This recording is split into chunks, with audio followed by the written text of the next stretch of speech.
Hey everyone, Jay Gregorio here. Welcome back. Meron akong gustong i-share sa'yo. Nabasa ko to, isang quotable lines na tumatak sa akin sa series ng One Piece. Sabi dito, tatagalogin ko na lang. Sabi dito, kung ang dinadaanan natin seems too easy, okay? Nasa mali daw tayong daan. Something interesting, di ba? Pero hindi ko sinasabi na lahat ng dinadaanan natin na madali is mali. Pero kung ihahalin tulad natin or kagaya lang sa pagnenegosyo, sa pagbibusiness, hindi madali na magnegosyo. Okay? May mga dadaanan ka na step na sobrang ma-challenge ka at mahihirapan ka. Marami mga trials, mga challenges, commitments, sacrifices, and time na ibibigay ka sa pagnenegosyo.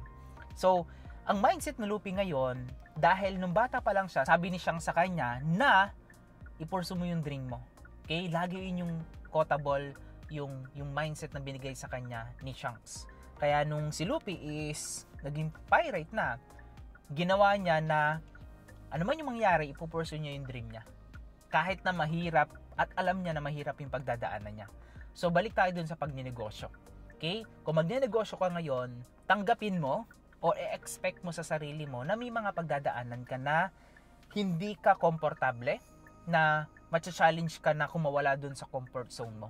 So yun yung mindset na kailangan mong matutunan. Kung magnenegosyo ka, tandaan mo na hindi madaling magnegosyo. May mga pagdadaanan ka na, matcha-challenge ka, at kailangan mong kumawala dun sa comfort zone mo. Pero ito yung maganda. Hindi lahat ng mga nagnenegosyo is dumadaan dun sa mga challenges and trials. So, na-avoid nila yon. Paano? By asking yung mga nakagawa na dun. Or by looking for someone, a coach or a mentor, advisor, na magbibigay sa'yo ng tamang steps or daan para ma-avoid mo yung mga trials and challenges na yun. But it's okay kung pagdaanan mo man siya, walang problema. Sa akin, good thing pa rin yung kung na-experience mo siya, bonus na yun. Kasi nga, may share mo rin siya sa ibang tao para magagamit ka, di ba? Para makapagbigay din ng advice or a wisdom sa mga aspiring business owners. My advice is look for a mentor, anyone na tingin mo makakatulong sa negosyo mo.